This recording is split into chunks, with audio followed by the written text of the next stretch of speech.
The available universal island on your IONIQ 9 has multiple storage and convenience features. It can be moved forward and rearward. This can be used to allow for more space for rear passengers or cargo, or more room for a bag in the front area. To slide the universal island, squeeze the handle and then move it to the desired position. Once there, release the handle and shift the universal island forward or rearward until it locks in place.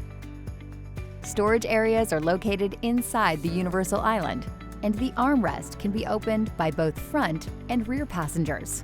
Rear passengers can also slide out the lower tray from the universal island. If there are tall items in the storage area, however, this may prevent the lower tray from sliding out. The available Qi wireless smartphone charging pad is also located on top of the universal island, along with other controls. To learn more about them, see the links to these videos in the description. For more information on these features, be sure to consult your owner's manual, available at My Hyundai, or the user's manual, accessible via the touchscreen. And be sure to explore the how-to guides at the Hyundai USA YouTube channel and at My Hyundai.